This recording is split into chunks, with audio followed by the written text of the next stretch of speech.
So when you've tried 2 or 3 or 6 treatments for your depression, anxiety, or PTSD, and nothing helps, you might feel even more hopeless, like a fulfilling life is not possible for you. But I have good news. There are literally 500 treatments for depression. Like, we're talking treatments for severe forms of depression, anxiety, and PTSD. Most of them are surprisingly effective. So let's explore 9 interventions that science has shown to improve treatment-resistant mental health conditions. And at the end, I'll share what hasn't been proven to work. Some of these treatments might be considered last-ditch efforts to treat treatment-resistant mental health conditions like depression, but if you've been there, you know how desperate you feel and why it might be worth talking with your psychiatrist about these options. Okay, I think a lot of people think I'm exaggerating when I say there are 500 treatment options for depression, but I'm serious. In fact, I built this chart to show you how I would move through options with a client. So we're gonna use treatment-resistant depression as an example, and there are seriously so many options. And let's just remember, we don't actually know what causes each individual person's depression. It is a real disorder, and it's defined by this cluster of symptoms. 5 or more of these symptoms for at least 2 weeks, then you have depression. But we don't even have a word for not depression. So for the sake of this video, we'll just say remission. And what I'm trying to say is that don't just assume that depression or anxiety is permanent when we don't even know what's causing it for each individual. We probably need to explore a bunch of options to give our brain and our body the best chance at healing. Okay, so we are gonna get down here to some of these more extreme treatment options, but first, let's just start at the top with some of the more typical approaches. When you're treating depression, it's really important that you check for untreated underlying medical conditions, right? You should go to your doctor and get basic lab work done. Many of these things, like low thyroid, anemia, diabetes, and other vitamin or hormone deficiencies, are pretty easy to test for and rule out. My dad used to experience pretty bad depression, but when he got treated for low thyroid, he saw massive improvements. In addition to the common diseases that can contribute to depression, there's other disorders that are much more rare. So for example, a woman in Australia got depression out of the blue. She had no life changes, no trauma. She went from being fine to being suicidal. Doctors tried all of the standard treatments, no avail. Eventually they found that she had a parasitic worm in her brain. And when they removed it, things got better. Okay, we're also gonna talk about, I'm not gonna talk about it, we're gonna mention treating substance abuse. Alcohol is a depressant. There are standard treatments, which include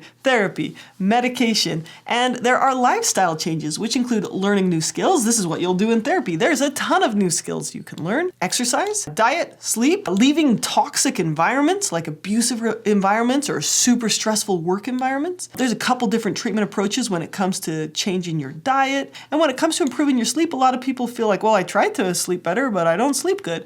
Well, there's actually a lot of options when it comes to improving your sleep. Okay, there's also a lot of types of therapy. I think a lot of people try 1 or 2 therapists. They say, oh, that didn't help. It helps 60 to 80% of people, 40% experience remission. But you might want to try a different therapist if that didn't work. And if that doesn't work, try a different type of therapy. There's literally over 500 types of therapy. And most people don't even try family therapy. Family therapy is amazing, okay? Basically, there are a lot of options. So, do you need to learn more adaptive skills? Let's just go back to the skills section for a second. Learning new skills, right? Do you need to learn more adaptive techniques for solving problems? Like maybe financial stressors is contributing to your depression. Maybe you need to learn techniques to set a budget or how to get training for a better job.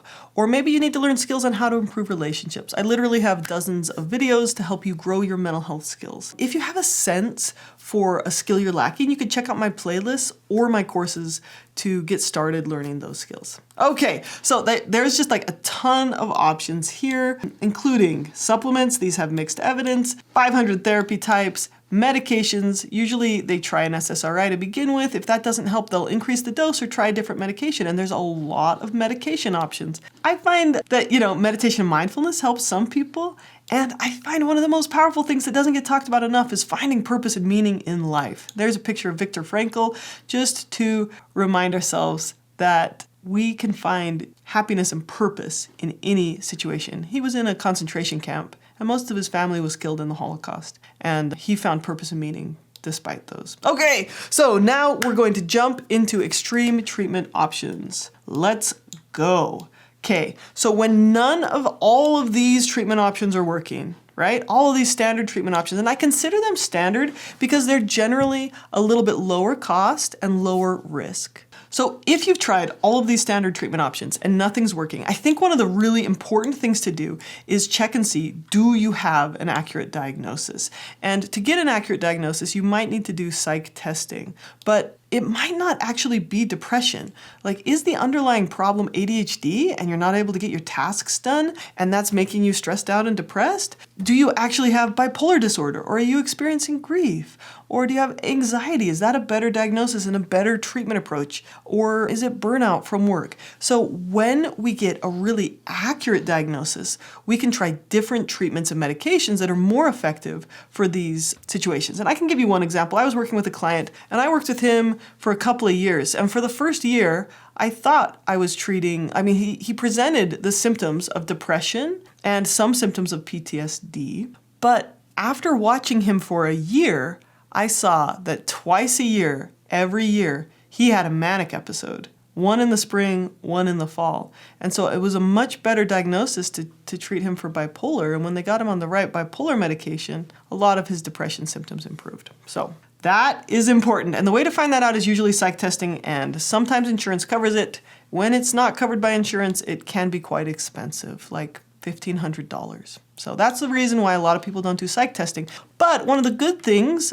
about getting hospitalized is they often do psych testing in the hospital. So that's one of the best things about that. Another thing to just mention is when you're really struggling with depression or a very severe mental health crisis, there are some intensive therapies that a lot of people don't know about. And this can include hospitalization, and sometimes that looks like crisis management. So hospitalizations are often used as a crisis stabilization opportunity and usually focuses on medication management and getting an accurate diagnosis and keeping you alive. An IOP is a therapy program that sometimes meets multiple hours per day, every day of the week, or an entire day, but then you get to go sleep home in your bed like you're there all day during the day. A residential treatment center might do treatment that you live there. So these are some options when you're experiencing a really severe mental health condition. Okay, now let's talk about some of these intensive medical interventions. These are great treatment options when nothing else is working.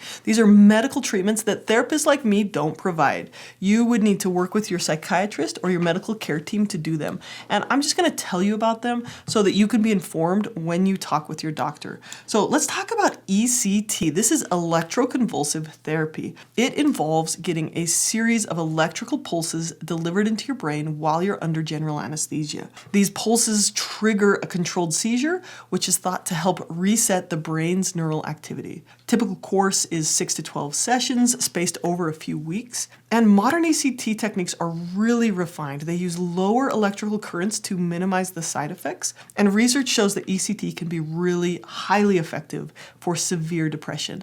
So 70 to 90% of patients experience significant relief within weeks, and 50% experience remission, though maintenance treatments or other therapies are often needed to prevent relapse. So this is a pretty extreme treatment that can be life-saving for severe depression, but it also comes with some side effects. These side effects might include temporary memory loss, confusion, and the stigma associated with the treatment. It's more likely to be covered by insurance than other treatments, but you'll need someone to take you to the appointment and stay with you while you recover because you're under anesthesia. I had a client who did ECT and she really liked it. It really helped her overcome this kind of chronic suicidality that she was experiencing, but she needed to continue therapy for a long time afterwards as well. Okay, TMS, transcranial magnetic stimulation.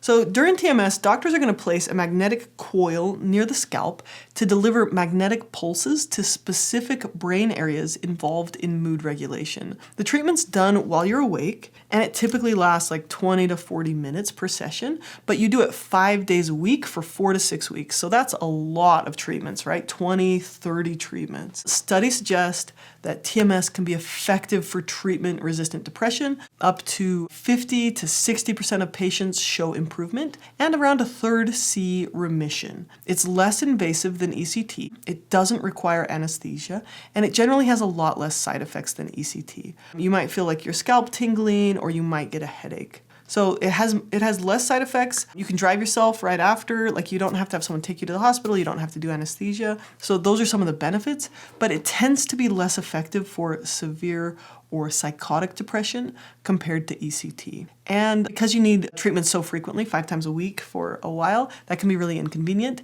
And it's also less likely to be covered by insurance. Okay, let's talk about ketamine. Ketamine's a drug that's been used as an anesthetic for decades, but it's emerged as a fast-acting treatment for depression, particularly for treatment-resistant depression and suicidal ideation. It's also being explored for anxiety, PTSD, and chronic pain. It's believed that the drug works by altering glutamate signaling in the brain, and that can rapidly improve your mood. There's 2 ways to do ketamine treatment. You can do it through an IV in a medical setting, or as a nasal spray, also in a medical setting. Normally, a single session lasts about 40 minutes to an hour, and most patients receive a couple of treatments over a few weeks. Research shows that ketamine can reduce depressive symptoms within hours, and that makes it a potential lifesaver for those in crisis. About 50 to 70% of patients respond positively. They see a decrease in their symptoms, though we don't know how long the effects last. They might only last a few months, and they might require maintenance treatments.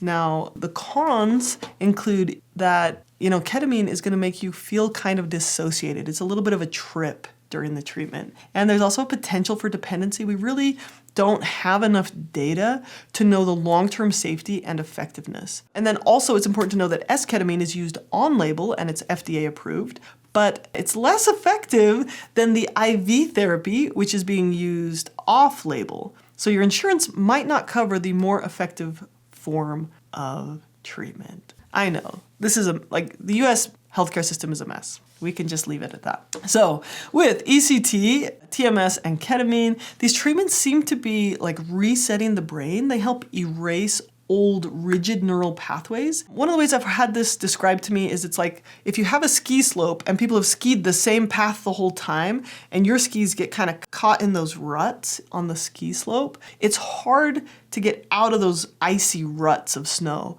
But then when it does snow, you get fresh powder. Then you've got 6 or 8 inches covering those old ruts. It makes it a lot easier to ski where you want to. So these treatments might help improve neuroplasticity, which is your brain's natural ability to create new healthy pathways. And that might be why these treatments are a lot more effective when they're paired with therapy. So you do the treatment, it's like fresh snow on your neural pathways, and then therapy helps you choose which pathway you want to build and reinforce in the long run. Okay, let's talk about VNS, vagus nerve stimulation. So this involves stimulating the vagus nerve. The vagus nerve plays a crucial role in regulating mood and emotional responses. So the vagus nerve runs from basically the stem of your brain all the way down through your stomach.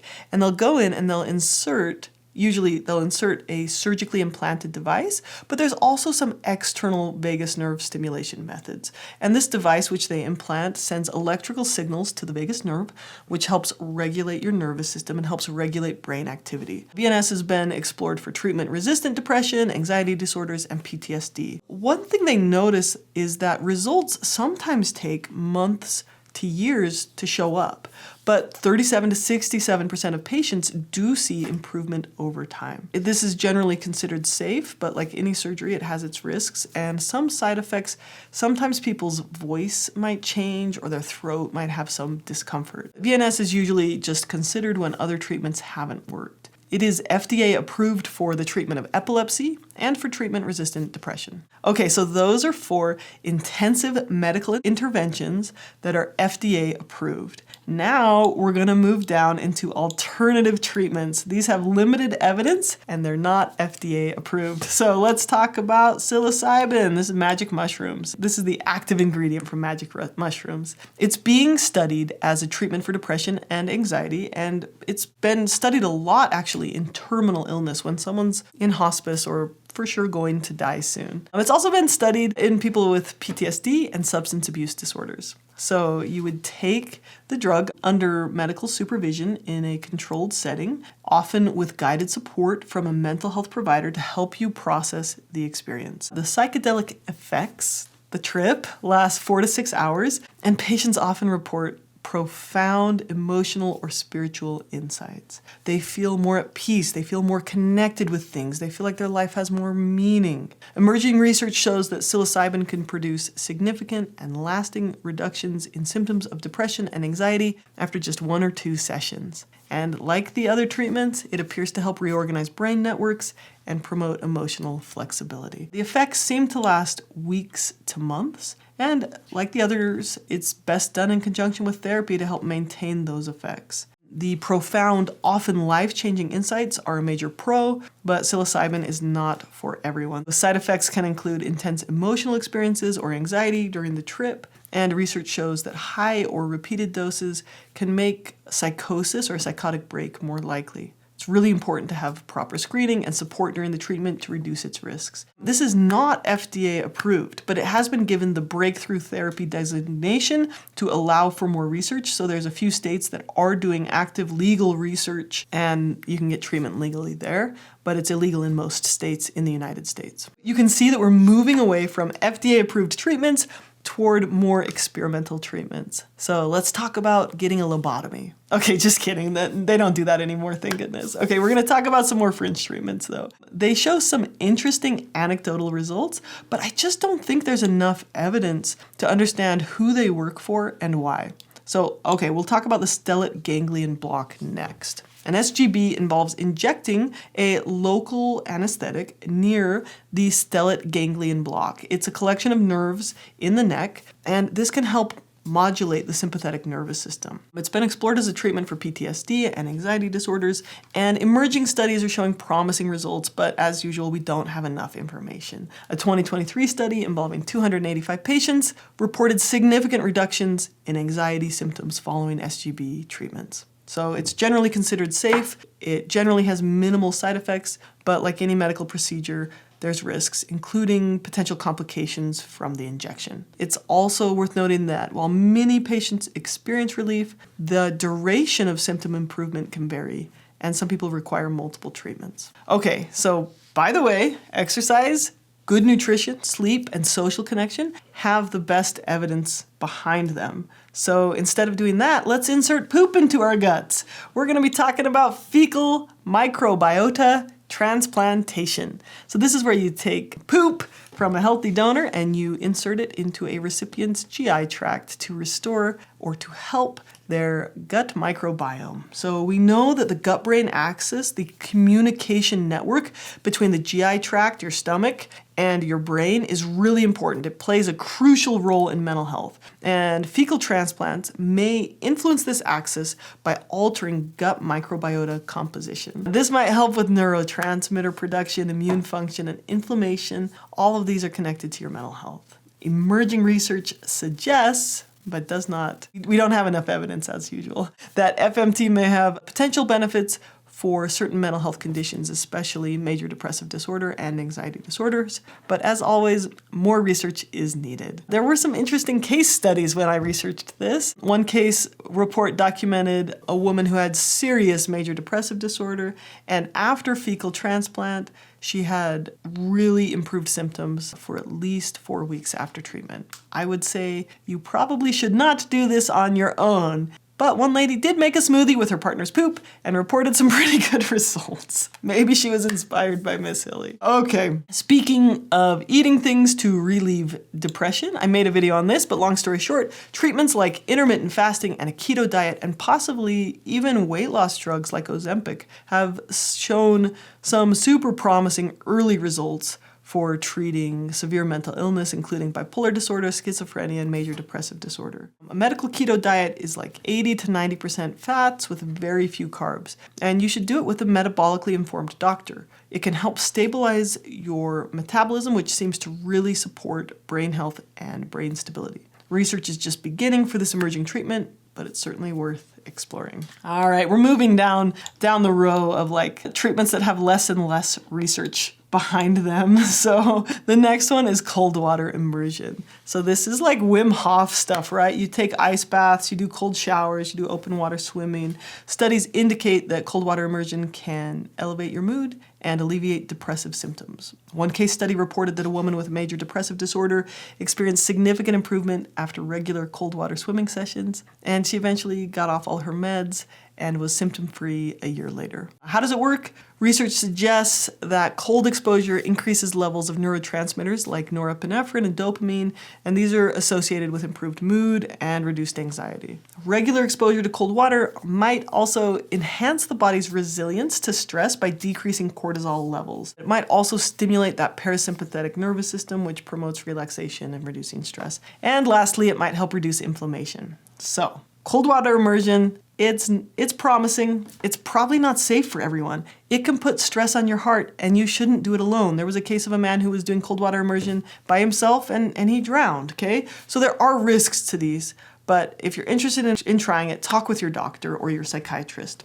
Okay, lastly, I had heard about red light therapy, and I thought it was worth adding to this list, but when I looked at the research, there's basically no evidence that it's helpful for depression. So I made a long list of treatments that fit into the category of little to no high quality evidence that they are effective treatments for depression. And they don't have evidence either because there aren't any randomized controlled trials, or the trials showed no benefits. Okay, here's the list. Crystals and gemstones. Homeopathic medicine, which is where you use really highly diluted substances to treat conditions. Energy healing, essential oils, magnet therapy, like static magnets, herbal supplements. There's a lot of these that don't have evidence, and there's mixed evidence on most supplements. So you just have to be careful when it comes to the research. But things like St. John's wort, kava, ginkgo biloba, they just lack enough research to know how they interact with medications and how much they'll help you, paired with not knowing if you're getting a pure dose. Anyway, long story short, be careful about supplements. Psychic healing,